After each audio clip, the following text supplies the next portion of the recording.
Bonjour à tous, bienvenue sur After Fight, ton podcast de MMA. On se retrouve aujourd'hui pour une nouvelle vidéo, interview. J'ai avec moi Laïd Zerouni. Laïd, comment ça va? Ça va, merci, ça va, tu vas bien toi? Ouais, ça va super. Écoute, je te remercie d'avoir accepté l'invitation et d'être venu sur mon podcast. C'est un plaisir de te recevoir. Eh bien, écoute, pour moi aussi, c'est un grand plaisir d'accepter cette interview avec toi. Laïd, tu es un combattant de MMA, tu nous viens de Montpellier. Est-ce que tu pourrais te présenter rapidement pour les personnes qui ne te connaissent pas encore, s'il te plaît? Eh bien, écoute, comme tu l'as dit, voilà, je suis originaire de Montpellier, j'habite à Montpellier, j'ai 27 ans. J'ai 27 ans, ça fait plus de 10 ans maintenant que je pratique le MMA, que ce soit le combat ou l'entraînement. J'ai combattu dans les plus belles organisations du monde. J'ai affronté les meilleurs du monde. Donc voilà, pour ceux qui ne me connaissent pas, surtout les Français, parce que moi je combat souvent à l'étranger. Aujourd'hui, voilà, j'ai eu la possibilité de signer à l'Hexagone et de pouvoir combattre. Mon dernier fight est à l'Hexagone. Voilà. Ben, on va y venir à ça. Moi, Laïd, j'ai envie de savoir la première fois que tu as vu du MMA ou que tu as fait du MMA, comment tu as fait la connaissance de ce sport et tu as commencé par quelle discipline? Alors, j'ai commencé par le judo en étant plus petit, vraiment très jeune, hein. J'avais, je sais pas, 12 ans, 13 ans, un truc comme ça, tu vois. J'avais commencé par le judo un petit peu. Après, j'avais mes grands frères qui faisaient beaucoup de sports de combat. Donc, j'ai suivi leur chemin. J'ai pas lâché, j'ai kiffé. Et depuis, ben, je suis là. On va dire, c'est un peu grâce à eux, tu vois, mes grands frères, tu vois. J'ai suivi leur chemin et j'ai grave kiffé. J'ai grave kiffé et j'ai pas lâché. J'ai pas lâché. Donc, le judo, tu as fait du pied-point peut-être? Pas du tout. J'ai commencé vraiment que par le judo. Après, je suis parti sur la boxe, boxe anglaise, boxe pied-point. Et puis après, je me suis consacré à fond sur le MMA. Et voilà. Et est-ce que tu as le souvenir de voir du MMA, tu vois, que ce soit l'UFC, en cassette, en DVD, tu vois, à la télé? Bien le sûr, bien sûr. prom- À l'époque, bien sûr, tout le monde regardait ça. Même le Pride et tout. Moi, je regardais beaucoup le Pride. Je regardais beaucoup le Pride, le MMA, tout ça. Tout le monde regardait même Strike Force. Moi, je regardais Strike Force à la base. C'était vraiment à l'époque, tu vois. Et ça m'avait chauffé aussi, tu vois. Ça m'avait lancé dans le move un peu, tu vois. Et c'est de là aussi un petit peu que ça m'a lancé. Ouais, donc tu as cette culture quand même d'avoir grandi avec ce sport. Et au niveau donc de tes inspirations, là tu m'as parlé de tes grands frères, j'imagine que c'était tes modèles, mais est-ce qu'il y a des superstars, des acteurs, des sportifs, tu vois, tels que John Jones, tout ça, qui t'ont dit, ah, je veux faire comme lui plus tard? Moi, à l'époque, je suivais beaucoup Anderson Silva. Je kiffais Anderson Silva. Bon, maintenant, c'est un ancien, ça y est, tu vois, il est à la retraite, mais je kiffais Anderson Silva. Ça m'a pas aidé, tu vois, mais ça m'a chauffé un petit peu, tu vois. Je kiffais Anderson Silva. Et puis, la motivation qu'il avait, je kiffais. Je kiffais, donc ça m'a motivé un petit peu, tu vois. Et même là, actuellement, par exemple, j'aime bien Yoel Romero, tu vois, ça me motive aussi un peu. Des fois, je regarde le truc de Yoel Romero, ça me donne ça me donne le boost, et voilà. C'est ça qui me booste un petit peu. Et donc en 2015, tu fais tes débuts en professionnel. C'est ça, c'est ça. Si je dis pas de bêtises, t'as pas eu de parcours amateur? J'en ai eu, mais pas beaucoup. Ok. J'ai fait quelques combats en amateur, si je dis pas de bêtises, j'en ai fait 3, pas plus, 2-3, tu vois, 2-3 à peu près. 3, ouais. Et le déclic amateur professionnel, il se fait quand? C'est toi qui a eu la maturité et la décision de prendre cette direction-là ou c'était coach? Comment ça se passe? Ça s'est fait naturellement. On ne force pas le chemin, on ne le force pas, ça s'est fait naturellement. Je pense que si mon coach m'a permis de combattre directement, m'a laissé la permission, entre autres, de pouvoir combattre en pro, c'est que j'avais le niveau, j'avais la détermination, la motivation. Et je pense que c'était par rapport à ça, hein. C'était par rapport à ça. Donc, ouais, c'était par rapport à ça. C'était qui m'a vu que j'étais motivé, que je méritais de pouvoir combattre en professionnel. Il ne faut pas sauter les étapes. Ouais, j'allais dire d'ailleurs, si tu avais un conseil à donner aux jeunes nouvelles générations, le parcours amateur pour toi, c'est quelque chose d'important. Non, parce que si tu te compares un peu aux autres pays, en Angleterre et tout, l'amateur, ils font 20 combats en amateur, hein. Eux, ils te font 18 combats, 15, ils s'en foutent, ils le font pour pouvoir avoir un gros sac à dos pour pouvoir combattre en pro, parce que tu en fais 3, 4, 5, c'est bien, hein. Mais après, quand tu arrives, tu manges une grosse droite en professionnel, tu dis, oh, tranquille, tranquille, l'écoute, ça fait mal, tu vois, tu dis tranquille, tranquille. Après, voilà, il faut prendre son temps, c'est important la patience, il ne faut pas sauter les étapes, et tout est une question de temps. Donc tu viens du sud, de Montpellier. Premier club de MMA, c'est la bonne école en fait. Oui, oui, c'est mon Donc club t'es, actuel. j'allais dire, donc tu es un combattant issu de là-bas, Non, t'as fait, t'as j'ai- fait toutes tes armes. Tu peux nous parler un peu du staff, comment ça se passe? C'est un club associatif, c'est un club qui est ouvert tout le temps. Un petit peu d'informations concernant ce club? ben, écoute, il y a deux coachs. Il y a Amine Boudexdam, c'est mon coach principal. Il y a aussi Ben Boisa, aussi, c'est mon deuxième coach. Et là-bas, c'est une association, c'est une salle de mairie. On s'entraîne plusieurs fois dans la semaine là-bas. C'est eux qui m'ont appris, c'est eux qui me coachent tout le temps, c'est eux qui me préparent au MMA là-bas, c'est eux qui me forment, on va dire, qui m'ont formé et qui me forment. Donc voilà, ouais, ils me suivent depuis mes débuts. Depuis mes tout débuts, je suis avec eux.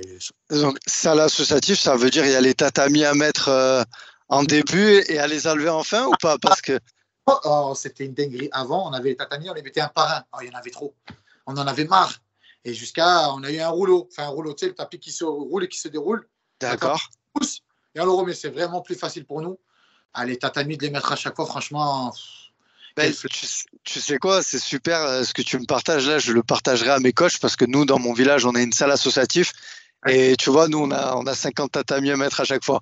Mais moi, ce qui m'impressionne vraiment avec la team Bonne École à Montpellier, c'est vraiment qu'aujourd'hui, il y a beaucoup d'athlètes et vous performez au plus haut niveau. Tu l'as dit, tu as combattu dans les meilleures organisations, tu es allé au Bellator, l'UE Warrior. Je veux dire, c'est quand même impressionnant pour un club qui a pas autant de moyens que tu vois que le MMA Factory, tout ça, hein, sans vouloir le descendre, quoi. Hein.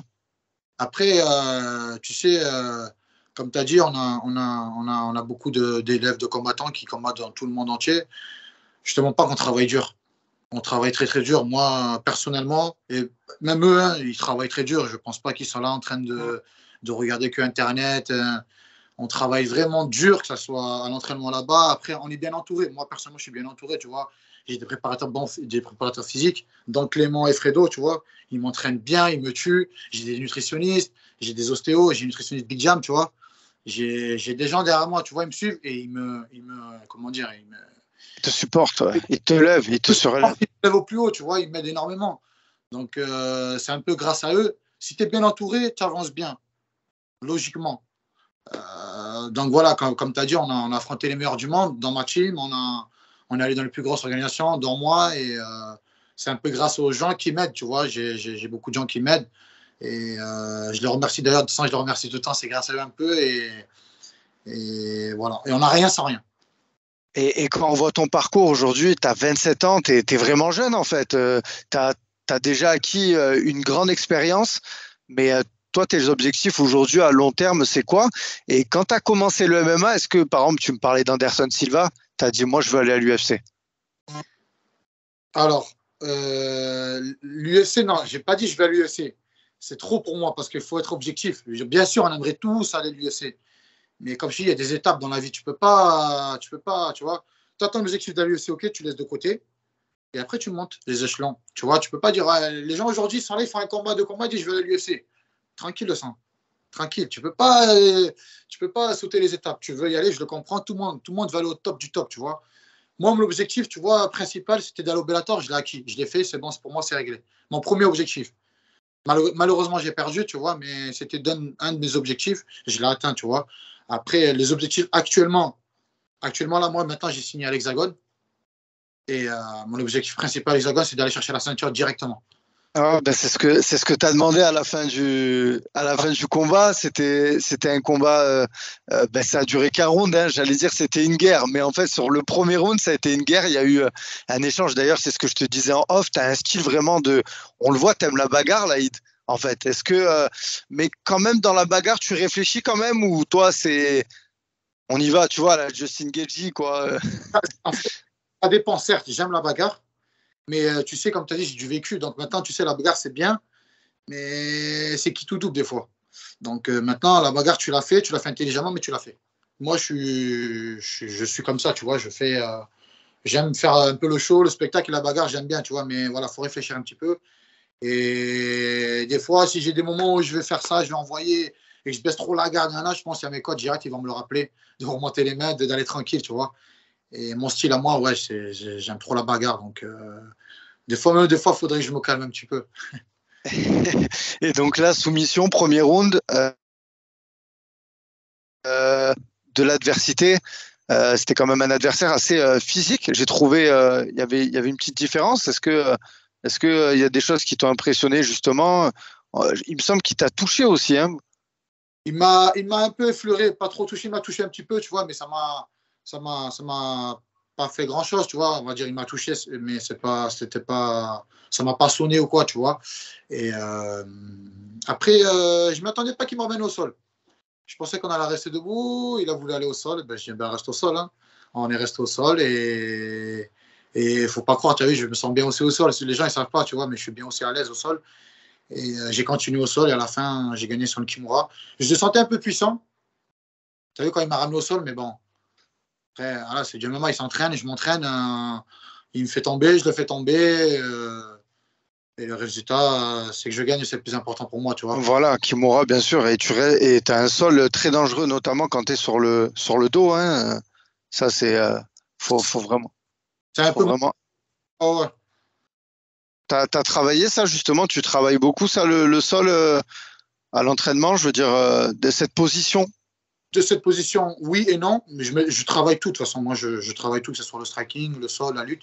Mais oui, ça, c'est ma clé favorite. Je ne te mens pas, la Kimura, c'est ma clé favorite. Donc, mais après, on travaille le sol, bien sûr. On travaille beaucoup le sol, hein. On travaille énormément. C'est juste que j'ai pas eu la possibilité de montrer encore bien mon sol, tu vois. Mais si tu regardes bien dans mon palmarès, il y a beaucoup de soumissions aussi. Ouais.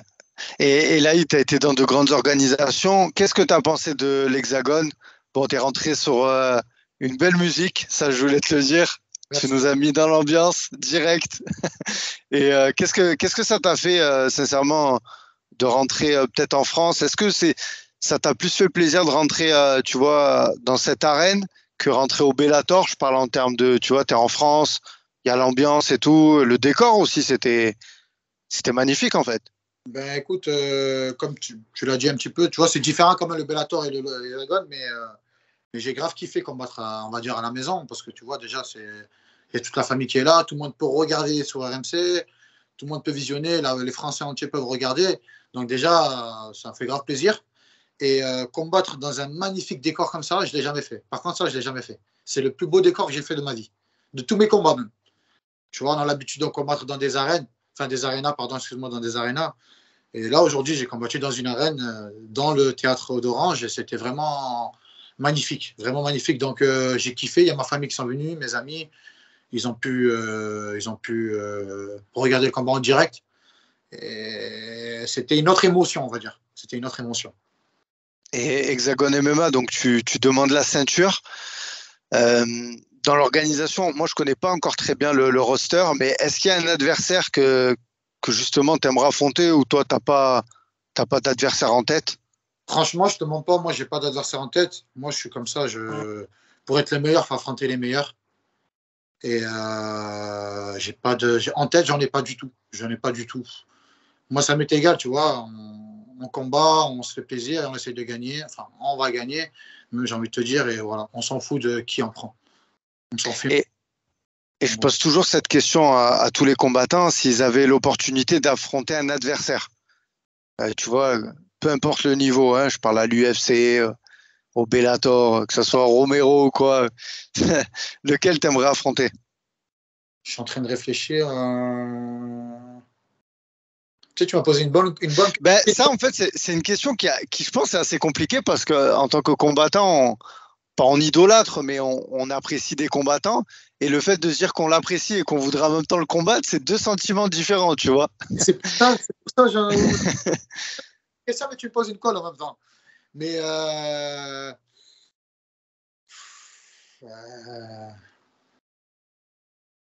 j'aurais bien voulu faire tester un Nadjaz. Nadjaz et peut-être un Yoel Ouais. Romero. Nadjaz et Ok. Yoel Romero. Je sais que c'est des guerriers, tu vois. Et ouais, je pense l'un des deux ou les deux, même. Enfin, voilà. J'aurais bien voulu les deux, tu vois. Ouais, Nadjaz et Yoel Romero. Et donc là, ton actualité en ce moment, donc tu es en attente de ton prochain combat. Tu es un combattant de l'Hexagone.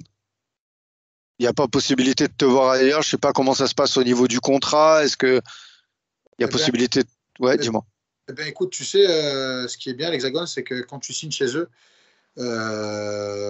tu peux combattre à l'étranger.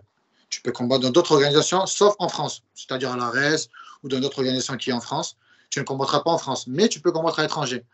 Il y en a plein qui sont à l'Hexagone et qui sont dans d'autres organisations comme le KSW, comme tu vois. Et moi, c'est ça que j'ai aimé d'ailleurs chez l'Hexagone, c'est que tu vois, ils te permettent quand même d'aller combattre ailleurs en attendant ton combat à l'Hexagone, par exemple. Voilà. Mais il y a possibilité de me voir ailleurs. Moi, je suis un peu de partout, on va dire, mais voilà, il y a possibilité. Mais pour moi, ce serait bien de recombattre à l'Hexagone, mais s'il y a une autre possibilité ailleurs, je la prendrai. Et tout à l'heure, on a parlé de là où tu t'entraînes. Tu nous as dit aussi qu'autour de toi, il y avait une équipe. Il y a Clément Marcoux avec Fred. Il y a pas longtemps, il y a une vidéo qui est sortie sur leur chaîne YouTube.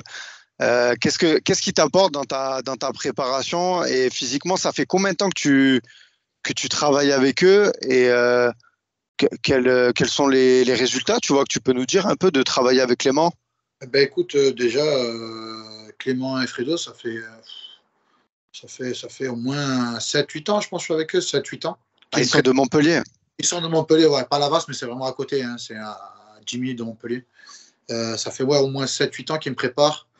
Ben, ils m'apportent beaucoup parce que la prépa physique, c'est très très important. Maintenant, ça va avec, tu sais, tout le monde se prépare, hein, que ce soit physiquement, le cardio, la technique, voilà. Et eux, ils me préparent bien comme il faut, même dans des détails. Des fois, on tourne et tout, tu vois, ils m'apprennent des petits détails, tu vois, c'est important quand je dis on tourne, dans certaines techniques, au grappling, ou, tu vois, on se tourne, on se donne des conseils, tu vois, on s'entraide et ça fait des années qu'ils m'entraînent, enfin, qu'ils me préparent. Il m'apporte énormément dans ma prépa physique et je le vois quand je boxe, quand je tourne en lutte, tu vois, je le sens, je me sens très très bien. Et franchement, je suis à l'aise avec eux, c'est la famille, donc tranquille. Et Big Jam aussi à la nutrition, c'est ça? Ouais, j'ai Big Jam qui me suit depuis des années aussi maintenant, qui me suit niveau nutrition. D'ailleurs, big up à lui, Big Jam.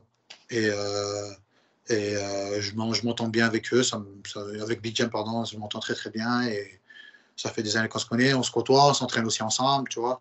Et c'est la famille, donc voilà, tranquille. Ça se Ben, passe. super, parfait. En tout cas, ça a du beau monde autour de toi, donc là- Important. Comme je dis, j'ai même un ostéo, tu vois. Par exemple, j'avais une très grosse blessure, tu vois, je te le dis maintenant, j'avais une très grosse blessure au Béziers, je devais combattre. Et à Béziers, là, il y en avait une dernière à Béziers de Hexagone, et je ne l'ai pas fait parce que j'étais blessé, tu vois. Il m'a remis sur pattes, il m'a super aidé, tu vois. D'ailleurs, Nassim aussi, il m'a bien rétabli et c'est important d'avoir des bonnes personnes autour de toi. Laïd, ton pire souvenir dans le MMA, s'il y en a un. Pire souvenir, Ouais, une situation, tu vois. une fois, j'avais combattu, mais c'était il y a très longtemps. J'ai combattu, je me suis cassé la main, j'avais une douleur. Je me suis pété la main, c'était à l'époque. Enfin, à l'époque, ça remonte un petit peu, tu vois. Je me suis pété la main, je crois que ouais, c'est le pire souvenir que j'ai eu. J'avais trop mal. J'avais trop mal et c'était la pire douleur. J'étais mal, j'en ai vomi et tout. J'étais mal, ah ouais, ouais, j'avais trop mal. Et je crois que c'était le pire souvenir. Voilà. Et, et ton, et ton meilleur souvenir? Ah, c'est le Bellator. Bellator, et j'avais combattu en Tunisie. J'avais combattu une fois en Tunisie. Il m'avait très très bien accueilli. J'avais kiffé. J'avais kiffé. C'était l'un des plus beaux souvenirs. Bellator et un combat en Tunisie, j'avais fait. C'était mes plus beaux souvenirs. Après, Bellator, c'est mon objectif. Donc, voilà, c'est un bon souvenir. Et si tu avais un conseil à te donner à un combattant qui souhaite commencer le MMA? Ben écoute, qui fonce. Qui fait ce qu'il a envie de faire. Qu'il n'ait pas de regrets. C'est le plus important. Qu'il n'ait pas de regrets, qui fonce, et voilà. Eh ben, super, Laïd. Écoute, je te remercie d'avoir répondu à toutes mes questions. J'espère que les auditeurs apprécieront notre échange et auront apprécié ta personne ainsi que le sportif que tu es. Moi, je te souhaite tout le meilleur pour la suite. Ce sera avec grand plaisir de suivre ta carrière. Tes réseaux sont en description. Donc voilà, n'hésitez pas à aller suivre Laïd si vous ne le connaissez pas encore. Les gars, il faut aller lui donner de la force. Et chez After Fight, en chaque fin d'interview, il y a le five. C'est le petit quiz de 5 questions. Est-ce que tu es prêt, Laïd? Vas-y, je t'écoute, je suis là. Vas-y. KO ou soumission? KO. Entraînement ou fight? Ah, fight. Cardio ou musculation? Ah, c'est délicat là. Putain. Muscu. Coca normal ou Coca zéro? Ah, Coca normal, Coca bien frais, chacal. Et ton repas préféré hors diète? Les burgers, des gros burgers. Ah, t'as une adresse à nous donner sur Montpellier? Ah ouais, c'est un Même pas? burger. Grosse dédicace Burger à maison? Sun Burger. Allez, c'est pris. Laïd, merci beaucoup. C'était un plaisir vraiment. Je te laisse le mot de la fin si tu veux clôturer le podcast, que tu veux remercier des personnes, des sponsors. Tu as le libre antenne et je clôture la vidéo. Non, je veux juste remercier tout le monde, ouais, mes sponsors, ceux qui m'aident, ceux qui me donnent la force. Un grand merci à vous. Les amis, en ensemble, suivez-moi. Il y a des guerres qui arrivent encore et il y a les hommes et il y a les omelettes, comme j'ai dit tout le temps.